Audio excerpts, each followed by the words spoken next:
بسم اللہ الرحمن الرحیم۔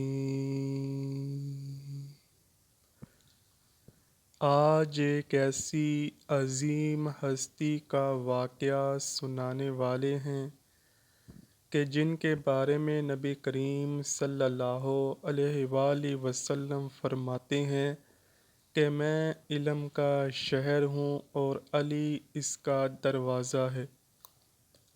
میرے ساتھ علی کو وہی نسبت ہے جو ہارون کی موسیٰ سے۔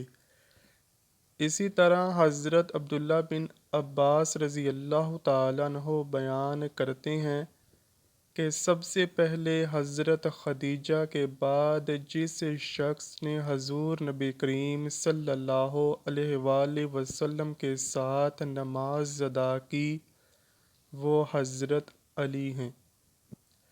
اسی طرح نبی کریم صلی اللہ علیہ وآلہ وسلم نے فرمایا کہ بے شک علی مجھ سے ہے اور میں اس سے ہوں، اور میرے بعد وہ ہر مسلمان کا ولی ہے۔ آپ کی ذات گرامی ایک پوشیدہ حقیقت ہے جسے آج تک کوئی مکمل کھوج نہیں سکا۔ حضرت علی رضی اللہ تعالیٰ عنہ دارالعلوم ہیں۔ کائنات کے تمام علوم سے اللہ نے آپ کو آشناس کر دیا۔ حضرت علی رضی اللہ تعالیٰ عنہ کی حکمت، تدبر اور سیاست نے کئی اہم مواقعوں پر مسلمانوں کی اجتماعیت کو نہ صرف قائم رکھا بلکہ ان کے کئی ایسے فیصلے ہیں جو آج بھی انصاف کے تقاضے پورے کرنے کے لیے سامنے رکھے جاتے ہیں اور ان کے تحت فیصلے دیے جاتے ہیں۔ حضرت علی رضی اللہ تعالیٰ عنہ کا شمار اعلیٰ مفسرین میں ہوتا ہے۔ یہاں ایک بات عرض کرتے چلیں کہ جب بھی کوئی تفسیر لکھی جاتی ہے تو اس کا دار و مدار روایتوں پر ہوتا ہے، جبکہ ابن جریر طبری، ابن ابی حاتم، ابن کثیر وغیرہ میں بکثرت حضرت علی رضی اللہ تعالیٰ عنہ کی روایات سے آیات کی تفسیریں منقول ہیں۔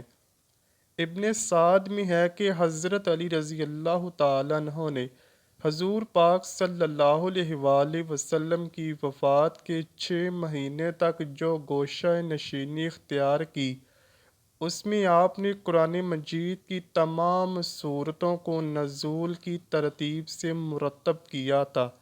حضرت علی رضی اللہ تعالیٰ عنہ کو یہ کمال حاصل تھا کہ وہ مشکل سے مشکل مسائل کی تہہ تک فوراً پہنچ جاتے اور ان کا آسان حل بھی فرماتے۔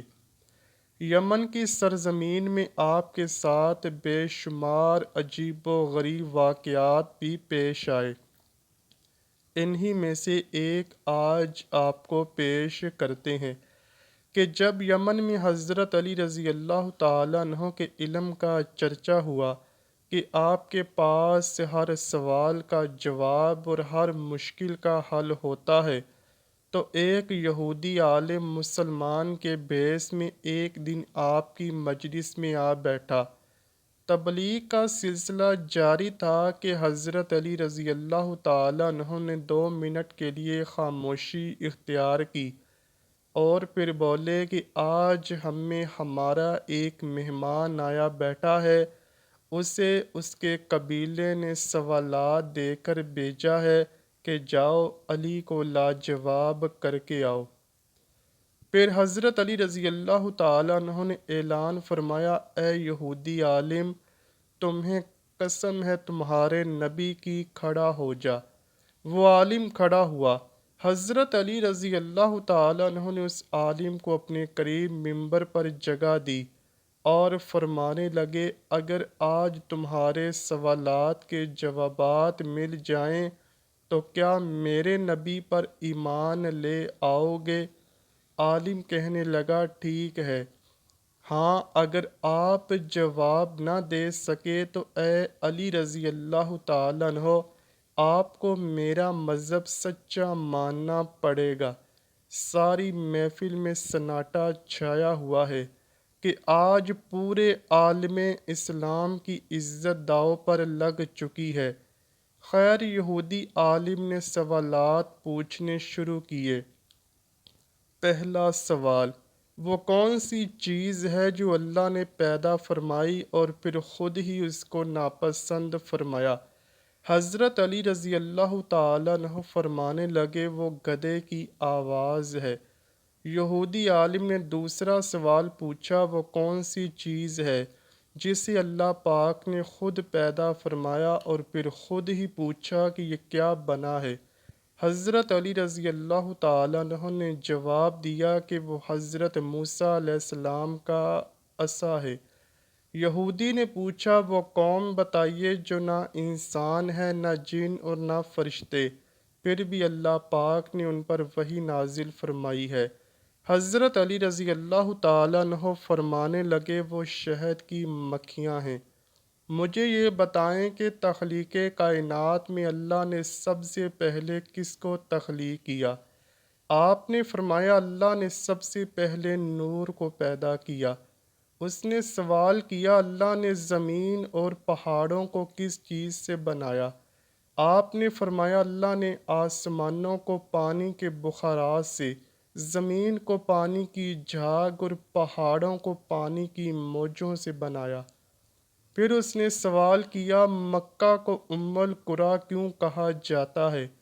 آپ نے فرمایا، ام القریٰ کے معنی ہے ہر ترتیب کی ماں، کیونکہ زمین کی ہر چیز اس کے نیچے سے بچھائی گئی، اس لیے عرب کے شہر مکہ جہاں بیت اللہ شریف ہے اسے ام القریٰ کہا جاتا ہے۔ اس آدمی نے اگلا سوال کیا، زمین کے اوپر کے آسمان کو کس چیز سے پیدا کیا گیا؟ آپ نے جواب دیا، رکی ہوئی فوج سے۔ پھر اس نے عرض کی، اے امیر المؤمنین، سورج اور چاند کا طول و عرض کتنا ہے؟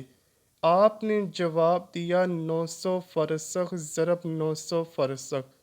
فرسخ فارسی زبان کا لفظ ہے، ایک فرسخ میں 10 کلومیٹر لمبائی گنی جاتی ہے۔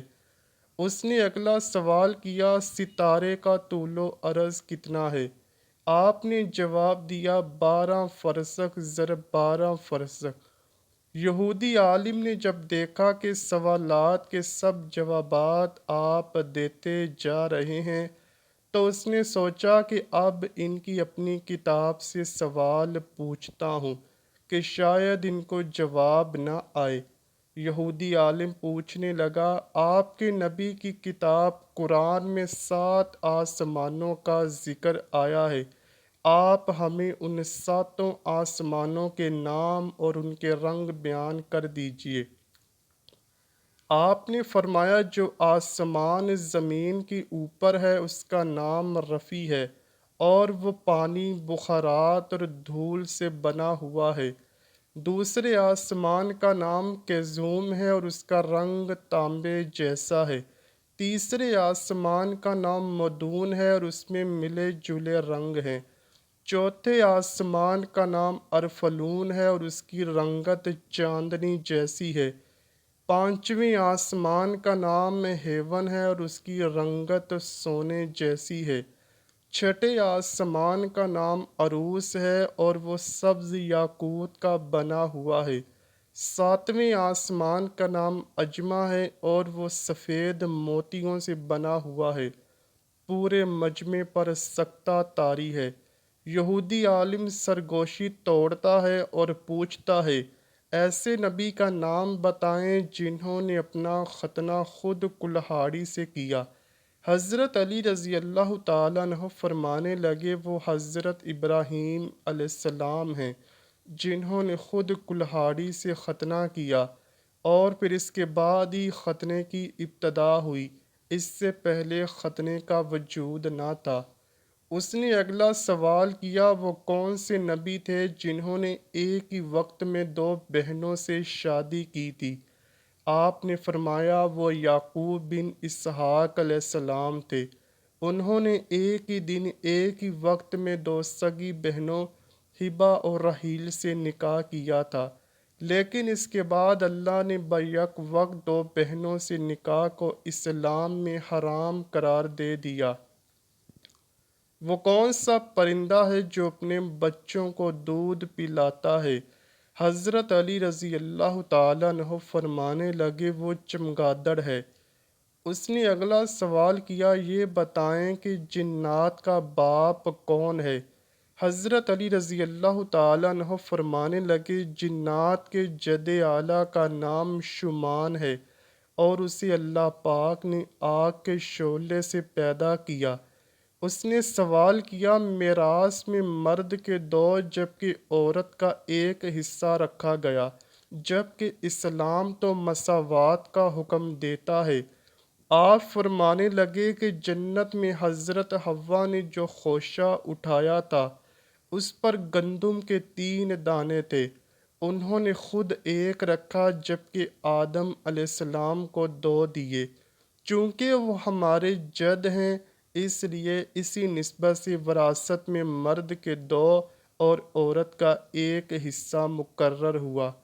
اس نے پوچھا، مختون کون سے نبی پیدا ہوئے تھے؟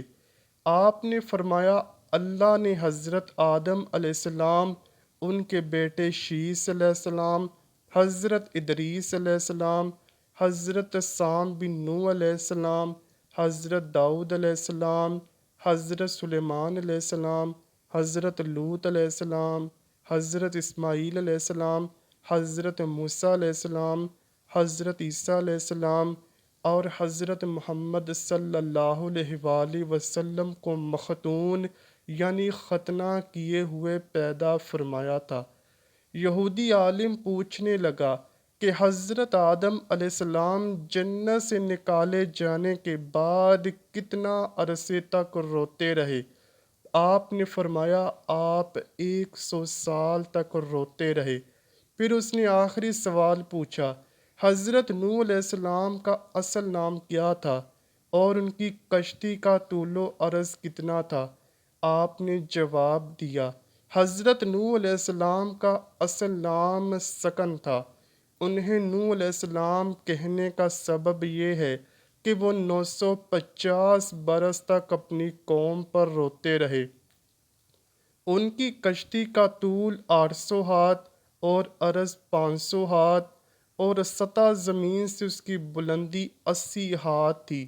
یہ جوابات سنتے ہی یہودی عالم اپنی قوم کے 534 افراد کے ساتھ کلمہ پڑھ کر مسلمان ہو گیا اور یہ کہنے لگا، ان سوالات کے جوابات یقیناً حضرت علی رضی اللہ تعالیٰ عنہ ہی دے سکتے تھے۔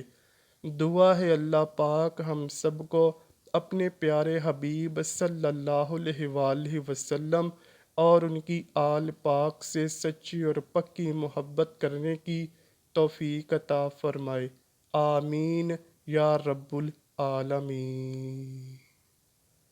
امید کرتا ہوں کہ آپ کو ویڈیو ضرور پسند آئی ہوگی۔ اگر ویڈیو پسند آئی ہے تو ویڈیو کو لائک کیجئے، شیئر کیجئے اور چینل کو لازمی سبسکرائب کیجئے۔ کمنٹ سیکشن میں اپنی رائے کا اظہار بھی ضرور کیجئے گا۔ ملتے ہیں اگلی ویڈیو میں، تب تک کے لیے اللہ حافظ۔